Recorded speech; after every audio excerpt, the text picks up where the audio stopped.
name's Rich, welcome back to Me, My Bike and I, and today we're going to rebuild the forks on the Honda NT650 Deauville.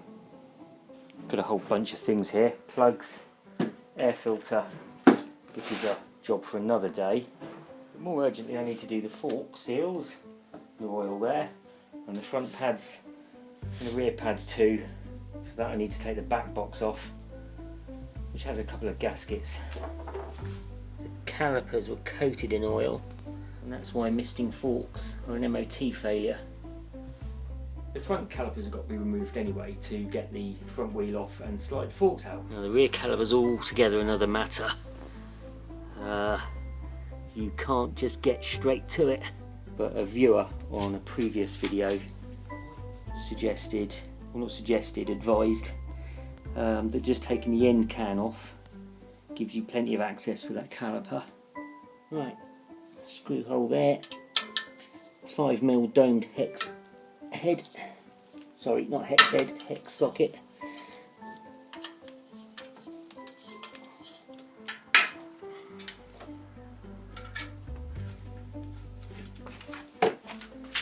Let's see if we can wiggle this off. Oh, straight away.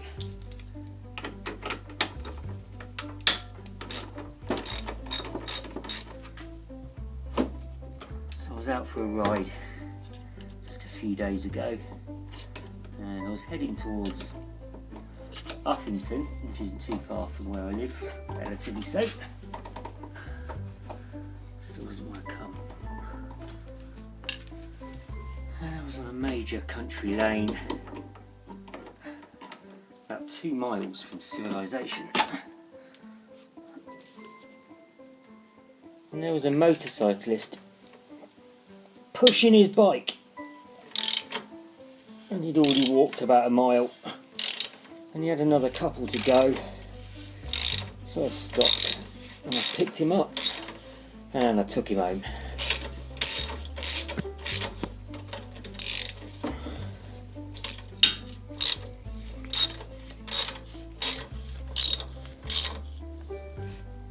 Right.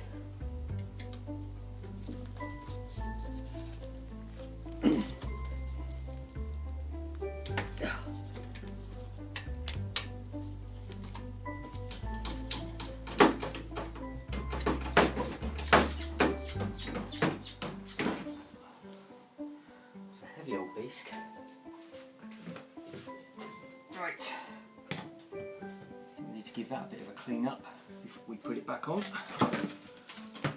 So heavy. Well, thank you to my viewer who suggested just taking the end can off rather than all the fairings, because that was nice and easy, and it's just literally that bolt there, that bolt there, and that caliper should slip straight off. You can see how far out that piston's wound. That's the actual pad there against the disc. How thin that is behind the actual bracket of the pad. Probably got a couple of millimeters left on there, maybe 3.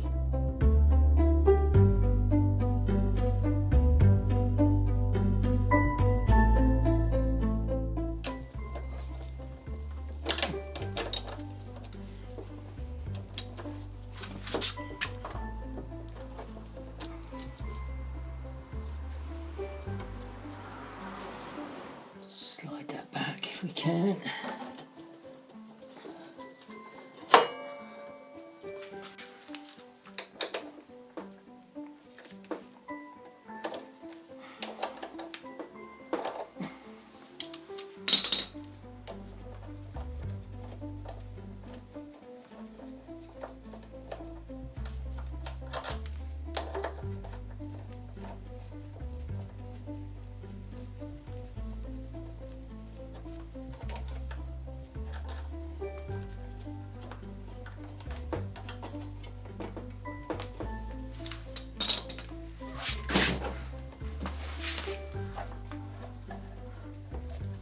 No, that's fouling on that.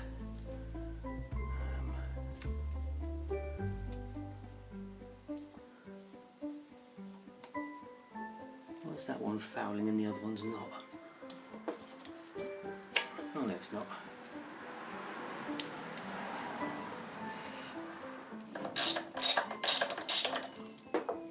So these are just the pinch bolts. I just struggle to get the axle out. Don't have to remove them, we just have to slacken them.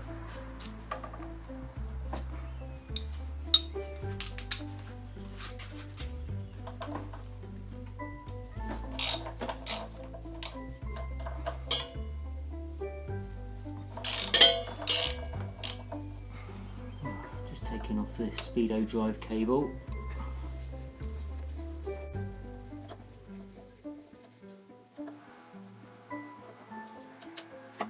Should just come straight out. I honestly don't know how I don't have a 22mm socket.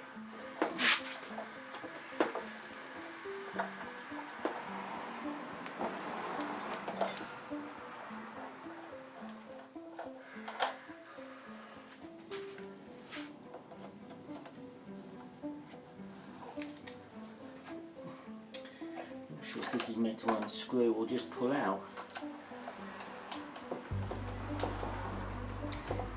That answers the question.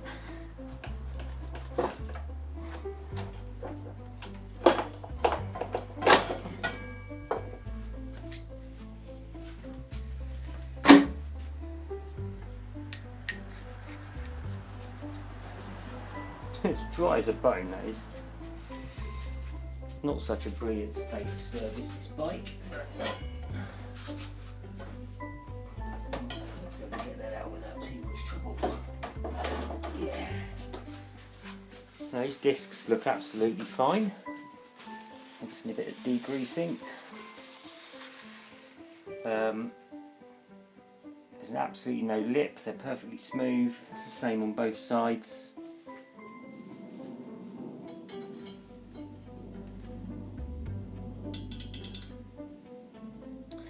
Well, it's always helpful if you've got a micrometer because you can take reasonably accurate measurements. Just doing the right side disc, thickness of between 4.63 to 4.68, so no more variance than 0.05 mil. Micrometer's accurate down to about 0.01, 0.02, and I've really tested it against feeler gauges. It's good. The limit is 0.25. On the left side, the speedo side, anywhere between 5.22 and 5.32, again a 0.1 run out with a limit of 1/4 mil, absolutely fine. So both discs in themselves are fine. The fact that one is about 1/2 mil thicker than the other is of no consequence. It's just how soon you'll need to replace the discs when the narrowest, thinnest one drops below the service limit of 3.5 mil. And they're both over the standard of 4.5 mil, so that should be a long way away. There's no discernible lip on either of them. They're both smooth, no grooving, nothing like that, so they're all good.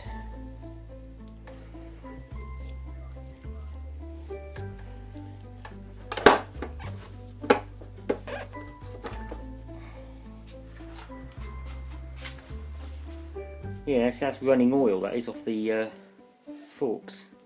Yeah, it's no wonder those calipers were covered in oil.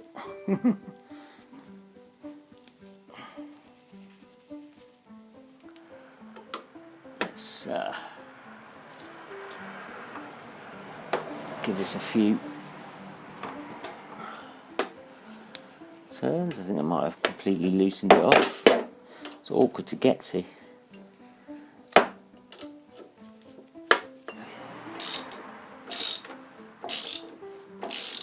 Right, so I can see that's undoing nicely.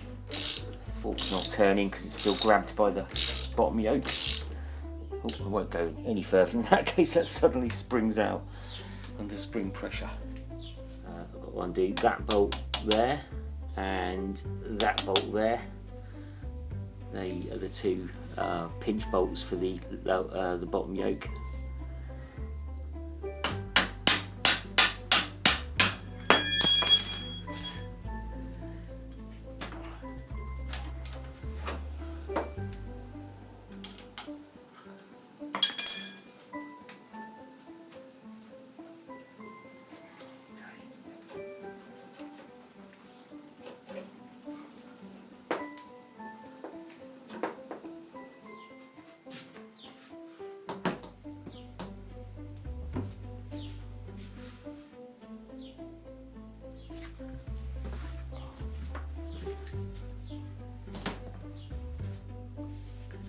when these do go back on, you can't really mix them up in terms of which side they go back on. There's 3 different markings on these particular forks. So firstly, you've got these little flats there. They go on the inside, so you know which is left, which is right, because they support the mudguard. Secondly, the actual brackets of the mudguard are offset, so they can only go one way, otherwise it'd be too far apart or too close. And thirdly, right there and there, you've got in the casting the letter R or letter L. All this grease you can see on the fork tubes is just off my hands where I've been wrestling them off. There's a little bit of rust up there around where the clamp was, same on that one. That will just need very lightly sanding, but all of this is very recent. It wasn't like this a couple of weeks ago.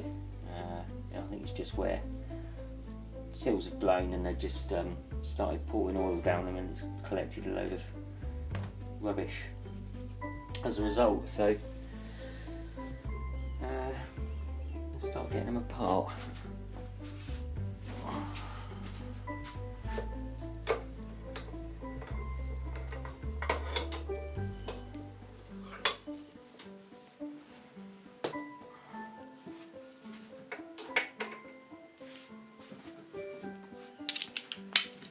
Just need a 3/8 to 1/2 inch adapter on this.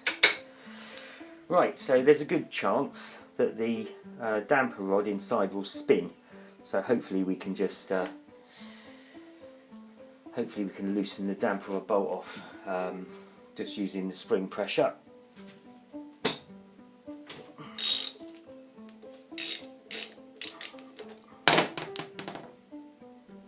That felt like it might just have come loose.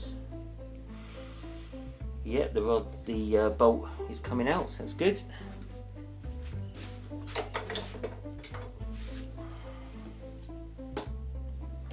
Right, I think that was a 16mm, so let's get a. Probably don't have a 16mm spanner actually. 15.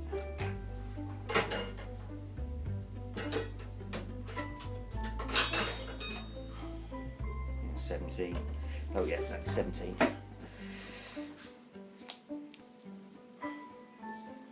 That's under a lot of spring pressure. Did this once before a few years ago on a CB500, Honda CB500 I should say. Oh Christ, that seems like the O-ring that's coming out, right? And yeah, it took off into the air. Again, that's the benefit of having 2 forks.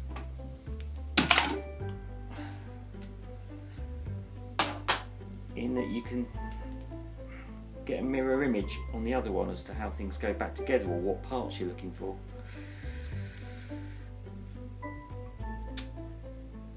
Okay, looks like a spacer tube. Again,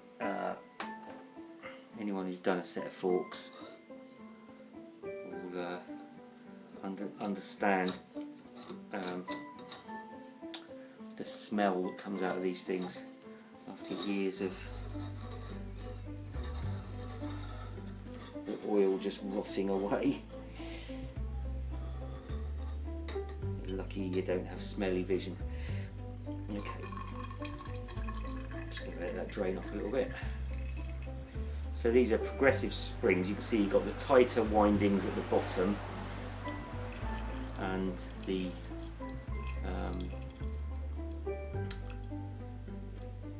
sort of the less tight windings at the top.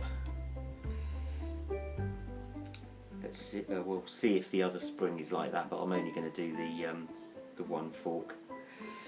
Wait for that to stop dripping. Okay, pop that on the bench. What you heard there, which I didn't see, was that just fell off the top. I didn't even spot that on there.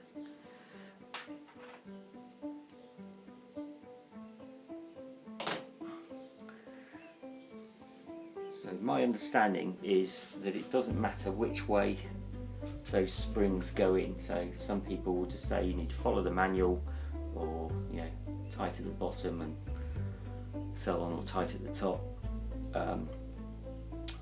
Well-known YouTube mechanical engineer, the Workshop, I think he calls himself Dirty Garage Guy now. I watched a video of his years ago where he said it absolutely doesn't matter. He's a mechanical engineer, so you'd kind of listen to that. But it's best practice to make sure both sides are the same. Whether it makes any difference or not, who knows? Right, I'm going to tip this oil out and take these apart.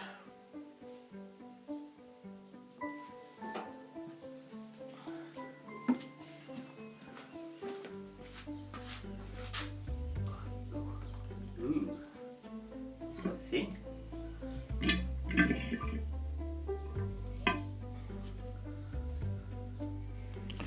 Right, should now just be able to tip the damper rod out, and that bolt should come out.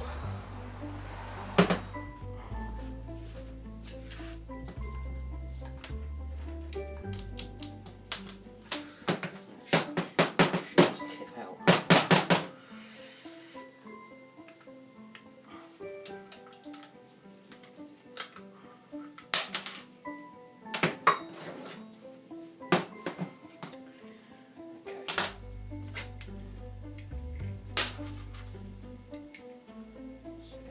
That.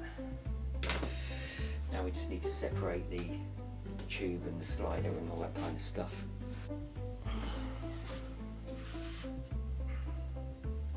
So I think I'm going to put this in the vise.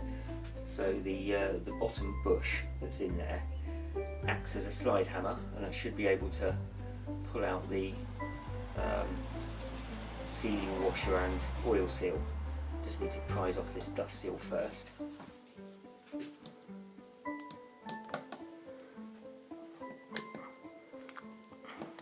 Don't need to be too careful because I've got new dust seals, but obviously I don't want to damage the forks.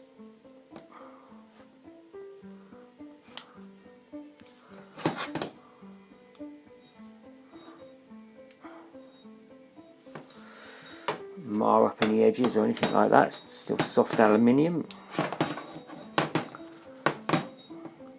although at that point there's no sealing involved apart from just a dust seal, so not too worried.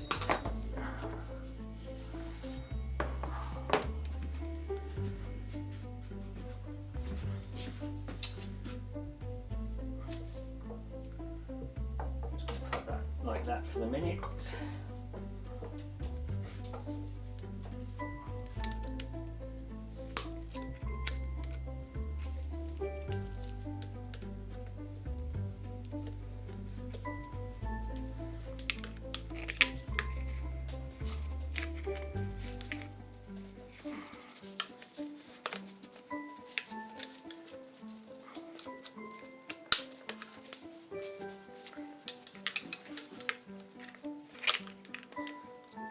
Just a bit fiddly, but it comes.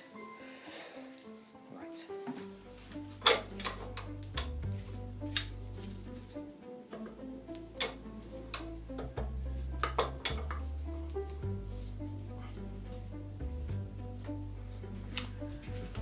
So yeah, it's like its own little slide hammer.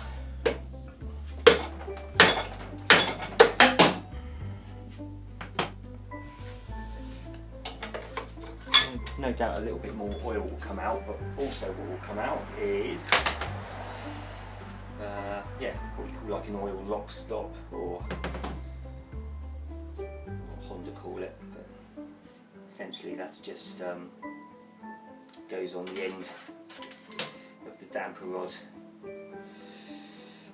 but the other side of the tube here.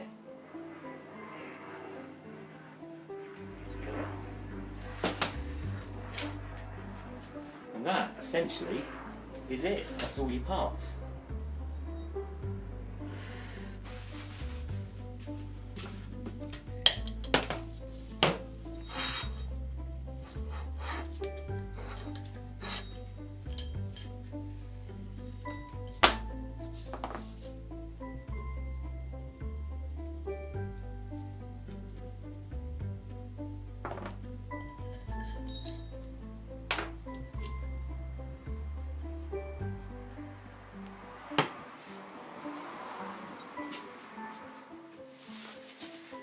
astonishing. That is really gritty. That's the washer that goes underneath the oil seal. And it's covered in grit. Just yeah. Anyway, we're going to clean all these bits up as best I can, and then we'll start the reassembly.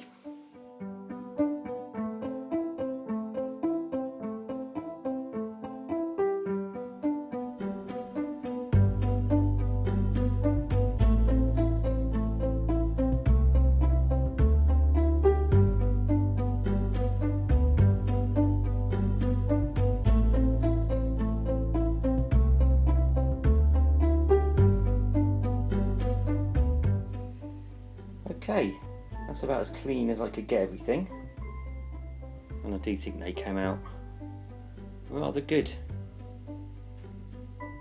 I used wire wool on these, so they're okay.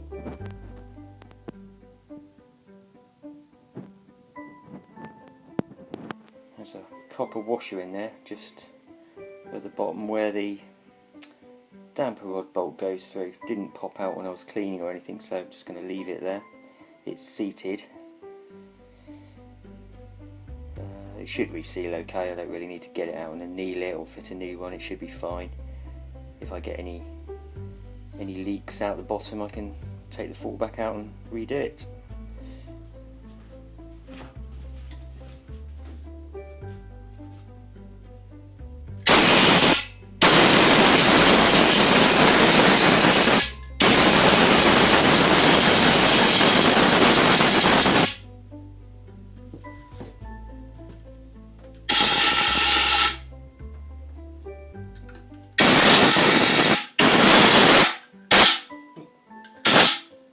Crap came out then.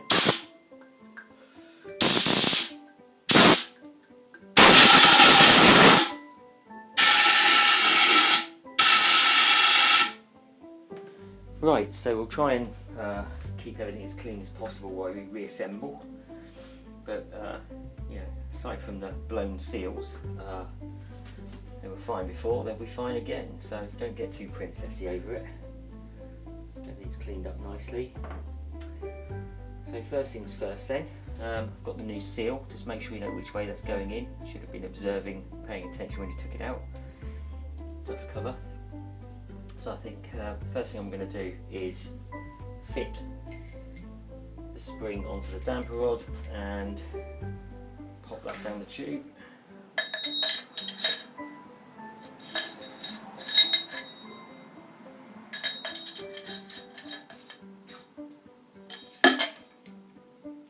Nicely.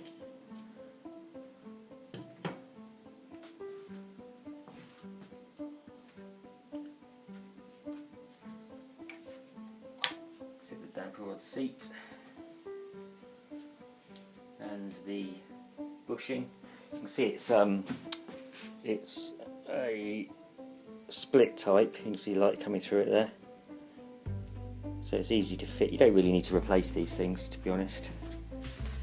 Slide that back on and over.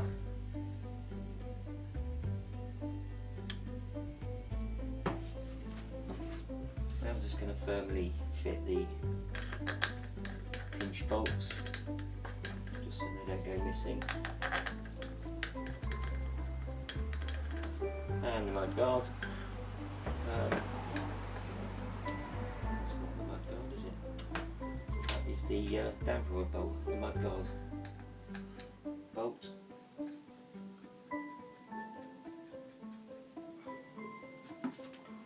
All of these things go back in sort of top end, if you like. That's the oil seal seat. It's described as a washer, but it is a seat. It's pretty chunky and it sort of sits in the top there, just gives the oil seal something to firmly sit down against.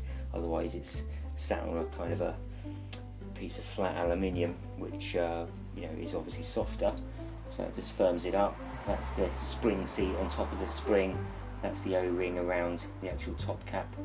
Slightly nicked, hopefully I'm going to get away with that. The retaining clip, obviously the spacing tube, which is why you have a spring seat on top of the spring, just to give that something a little bit more definite to sit on. They'll all go in last. I'm going to put the slider into the vise.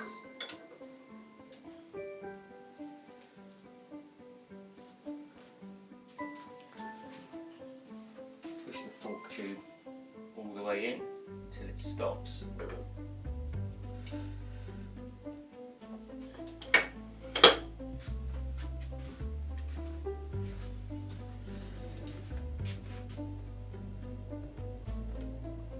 As long as you thoroughly clean the threads and you get no binding, and you should test this when you're cleaning, then usually it will seat all the way home, grab, and you won't have a problem. Where you have a problem is where you've got dirty threads and you don't clean them properly. So chase them out with a set of taps and dies. I'd say use a die on the steel bolt, but perhaps use a wire, brush on a drill for the actual female thread in the slider. Okay, that nipped up absolutely fine. I'm just going to put a bit of torque on that. I'll say a wire brush on the female thread as opposed to a tap, because they're soft aluminium and you don't want to destroy them. Okay, so this needs 20 Newton meters.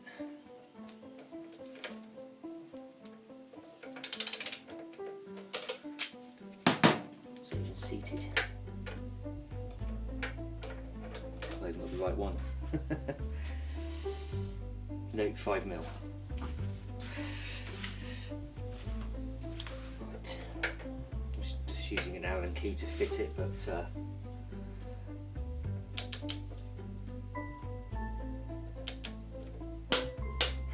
perfect.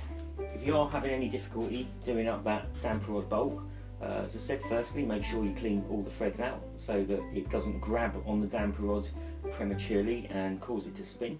But if you're still having trouble, then just get yourself a broom handle, taper it at one end, and then come down the other end and poke it all the way through and apply some pressure to the end of the damper rod. And that will hold it firmly enough to be able to turn the bolt without the damper rod turning, and then you should be able to nip it up. It's worked to great effect on many occasions for me, but usually the best technique is just making sure those threads are nice and clean.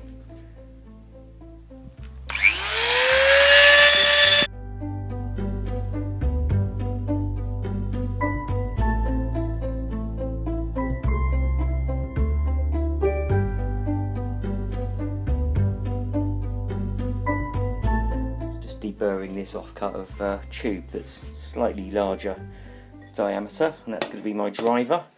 One thing I have noticed is that the top bush, if you can see, didn't go straight down into its seat because it's quite a tight fit. So I'm going to just fit the oil seal sort of base washer, and we're going to hopefully drive it in that way. Didn't think about that. Yeah, didn't think about that. Of course, that just needs driving in. So it's it's not really quite a slip fit. It's not an interference fit. It is a bush, so there's not going to be any play. So it's not just going to fall straight in, I guess. So let's just pop the oil seal washer in, and that just gives that its sort of firm base. And we shall use this. We shall use this as a slide, as a hammer, as a driver, I should say.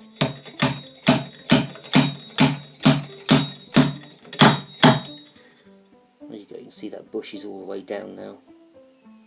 All good. What I'm going to do is pulls up.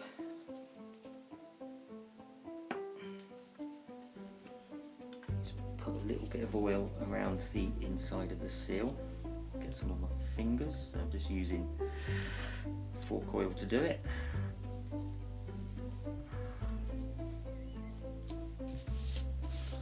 And as is tradition, wipe my fingers on my trousers.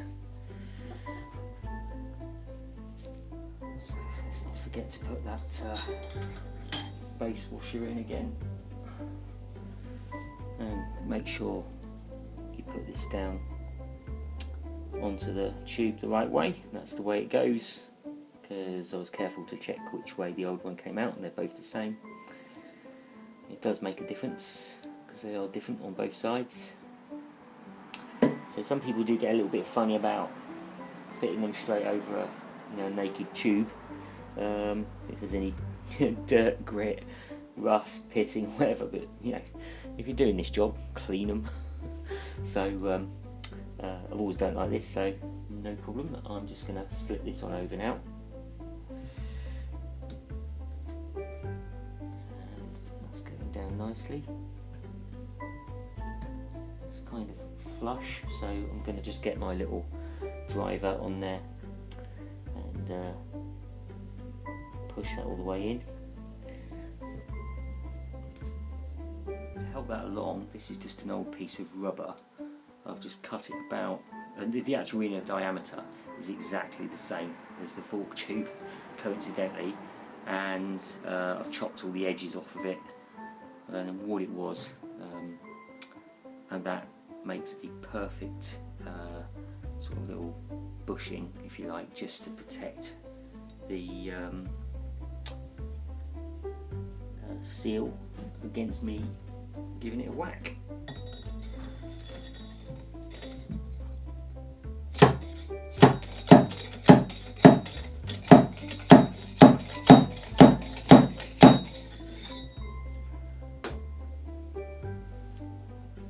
Hopefully that comes out now. Yeah. I don't know how well you can see in there, but that's completely gone in now. You have to look for the little groove so get some light on it.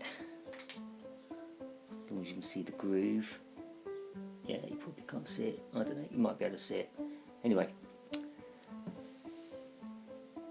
as long as you can see the groove for the spring clip, you know it's all the way in.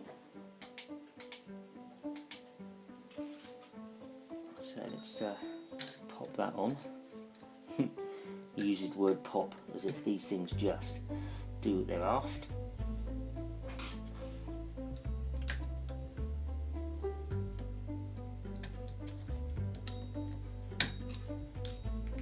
They made a nice click, and it's in. And now we just need to slip the dust seal over. It doesn't even need any particular pressure. Next job then is to put oil in the fork. So I'm using 10 weight. This particular fork needs 480 cc's of oil, and the oil needs to be 113 millimeters from the very top of the fork tube. So I can actually set up my digital caliper to 113 mil, so that I can just keep checking to see if I'm up to the very tip. It doesn't have to be very, very precise.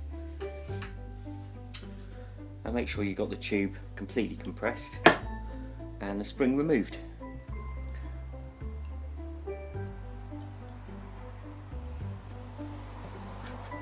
Drop at a time.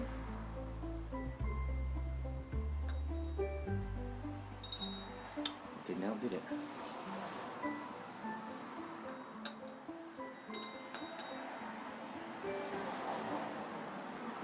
It's still dry.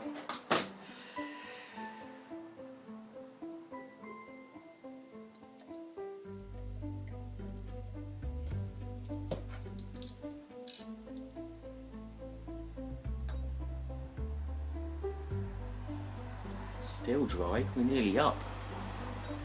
As in, got 100 mil left, and now I'm a bit surprised that they're still going. It could literally be just the tiniest little fraction.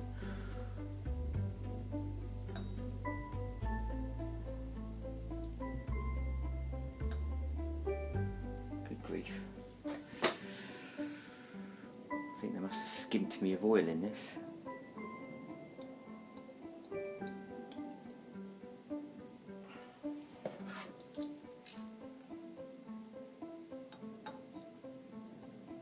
There we go. Don't know if you can see that, but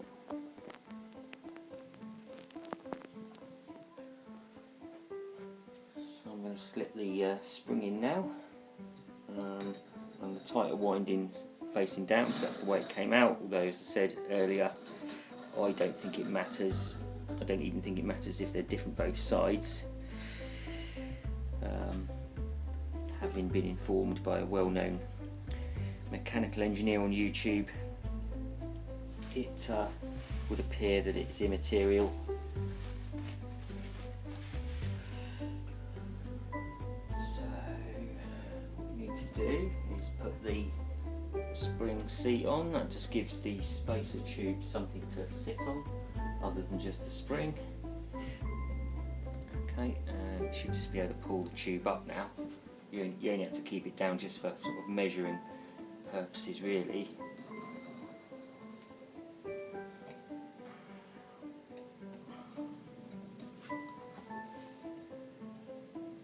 you go.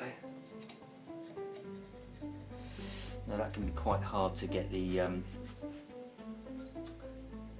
top sort of screw cap in, so it does take a little bit of pressure. I'm just going to use a little bit of rubber grease on the O-ring.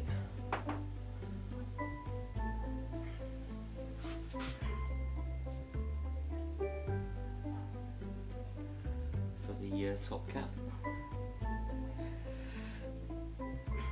It should help ease it in.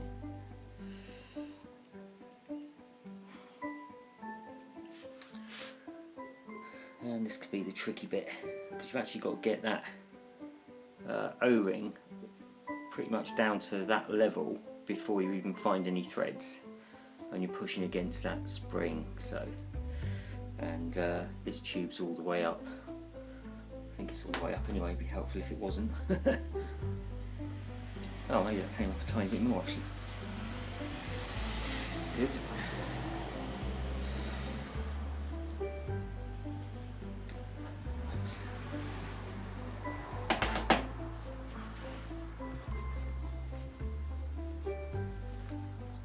That's greasy, is it? Oh dear, sorry, a lot of traffic noise out there. Got it. Oh, that was easier than I thought. See, told you, no trouble this job.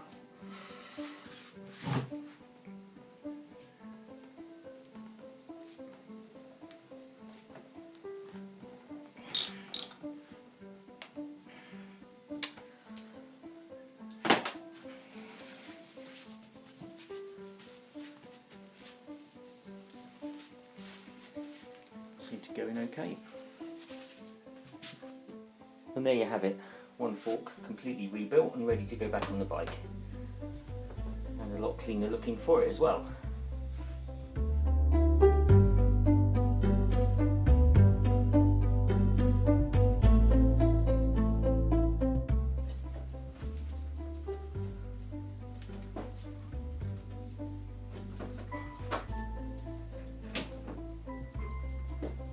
Some of the things you think are going to be quite easy turn out to be the most fiddly jobs.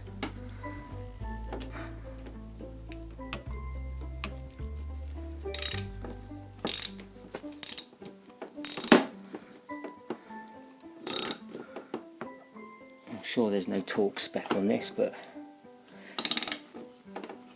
I'll check.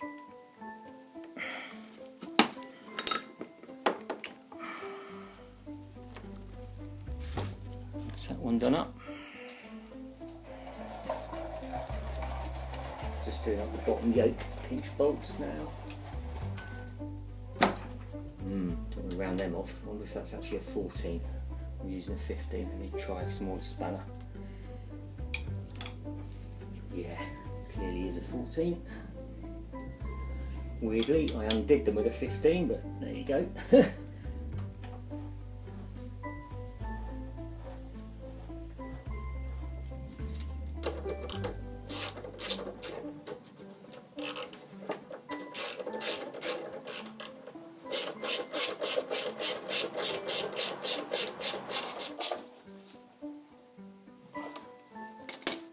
Right, it is the next day.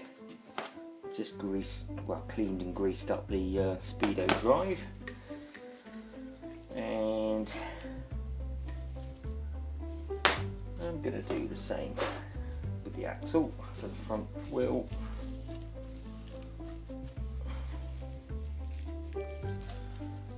See, sometimes people put in so much on, it just squishes out, there's no point.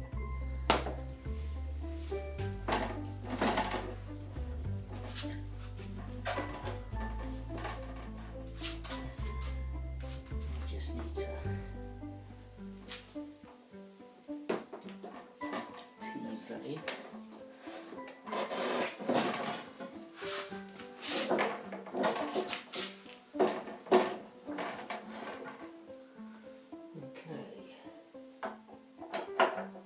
Slip the speedo drive on before we forget, and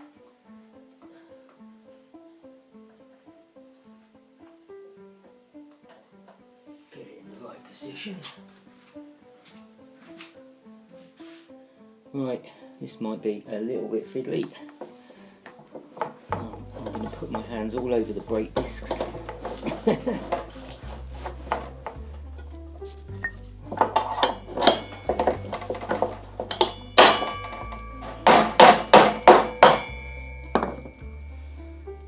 Wasn't as hard as it looked.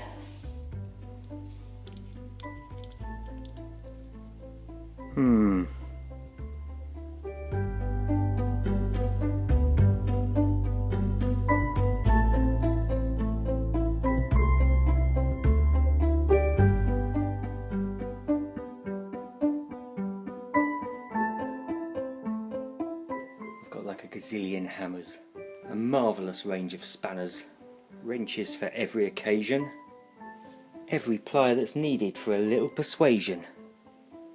Just a few of my drills and angle grinders on show. But as for sockets, have I got a 22mm? No. And I need one for this little thing. It's my selection of extra long hex bits. These work to great effect on rounded bolts. They actually do really work. And that's all my 1/2" drive impact sockets, and all my 3/8 and 1/4" standard, deep reach, short hex head,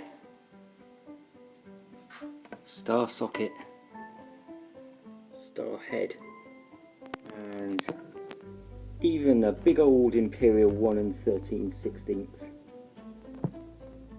My biggest is this 36mm here, for some of those big old axle nuts on some of them larger sports bikes. Right down to this little 4mm. But have I got anything for this?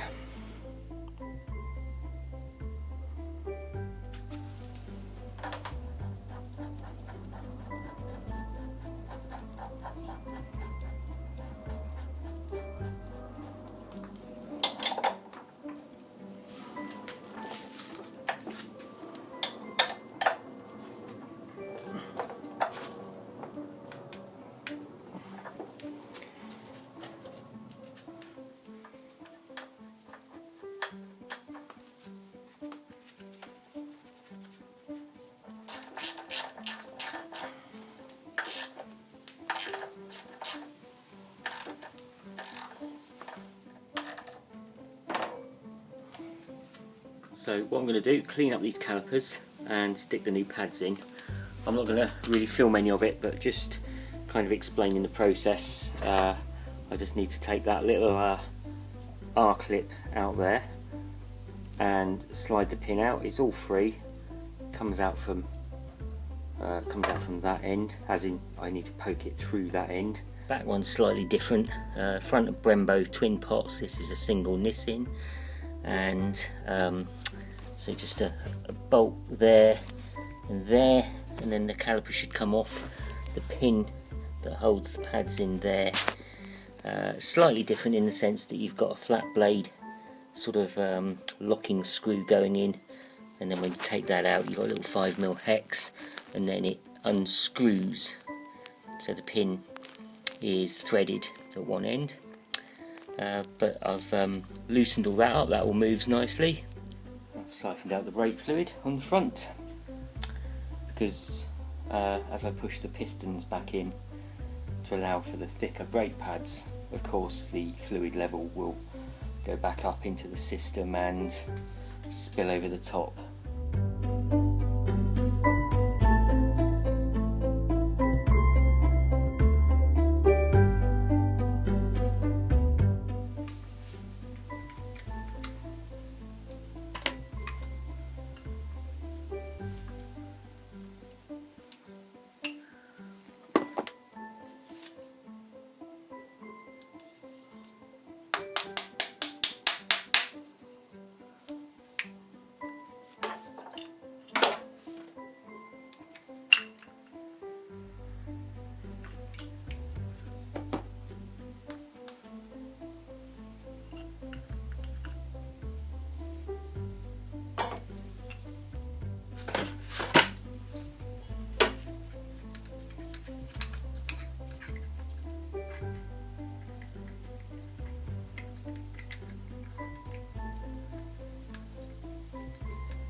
And the fluid levels come up to a good level, I will just top it up a tiny bit.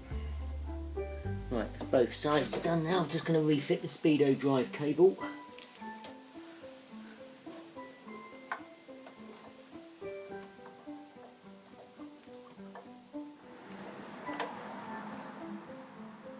Okay. Let's give these discs a bit of a clean off. Right, I've unbolted the caliper here.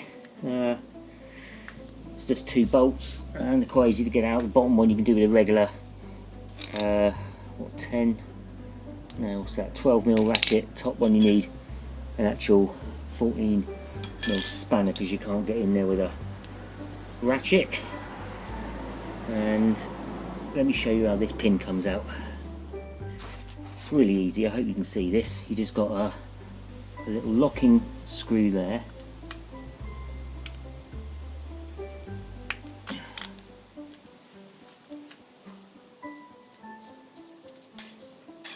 Nice and easy. There you go, just a tiny little locking screw. Now I'll stick that on the wheel. And then the actual pin itself is on a thread on a 5mm.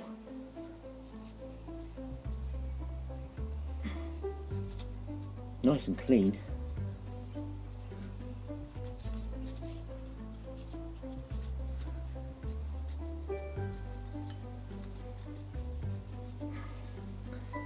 And out it comes. There you go. Need to pop this piston back out, don't we?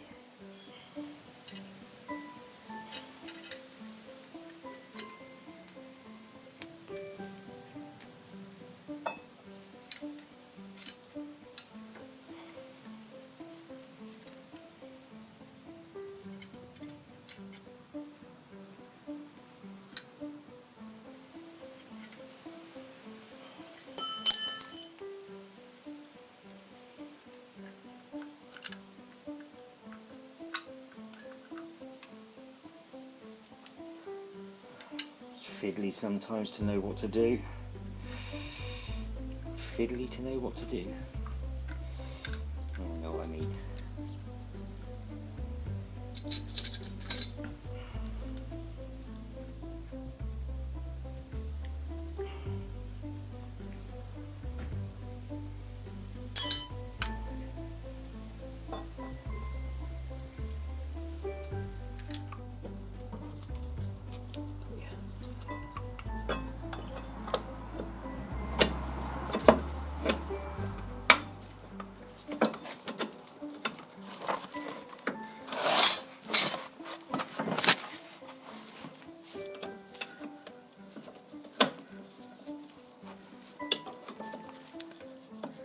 Yeah, that was pretty easy, to be fair.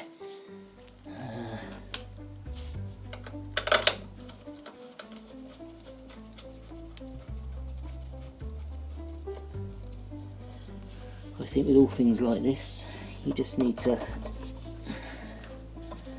really watch how things come out and pay attention.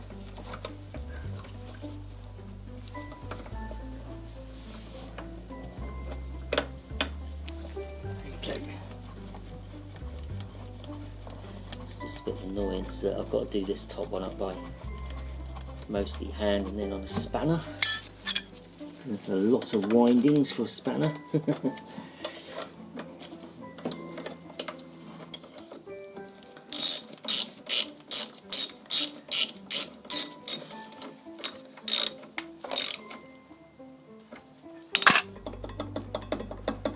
Caliper's a little bit loose on the disc because you need to pump the brake to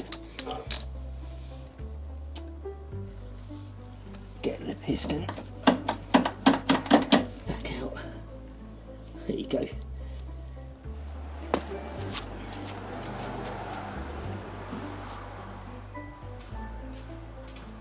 Oh, this is bloody heavy. Exhaust is really heavy. Moving it on ain't going to be fun.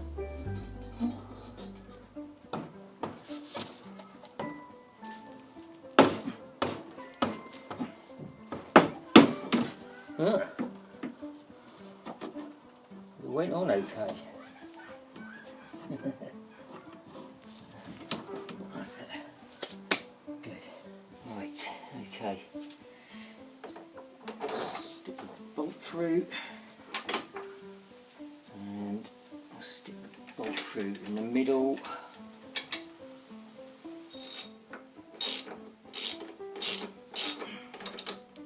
Ooh. That's better. That's that done up.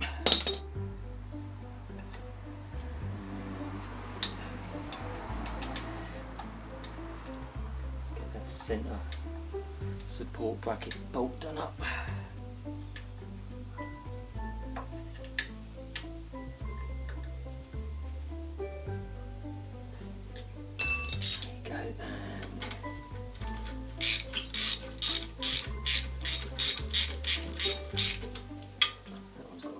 On it. Now I just used the old gaskets on this, I didn't replace with the new ones.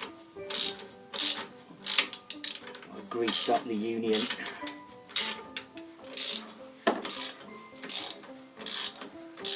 And once this one's done up, that is it. Front and rear brakes done. Forks completely serviced. So that's the exhaust on now, and the heat shield on that middle section. That's all one part, obviously. Nice, clean and finished. The bag box gaskets set me back 15 quid for the pair, but I never used them. I just reused the old ones. They were in perfect condition, so I might just sell these back on. Well, this was meant to be just a fork rebuild, and I thought I'd throw in the changing the brake pads bonus footage as well. It wasn't a full caliper rebuild or anything as complicated, so just a simple swap over, but I just wanted to put it in and show you the differences on the front and rear calipers actually. Next video I'm going to be changing the air filter and the spark plugs, and that's a little bit complex because you've got to get all of the side fairings off and middle fairings and fuel tank and so on. to get to everything. I'm not entirely sure where all the fixings are.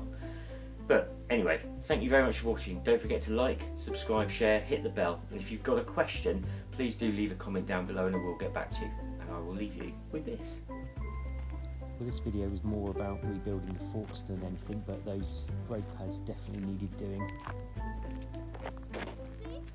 She's running absolutely beautifully this evening.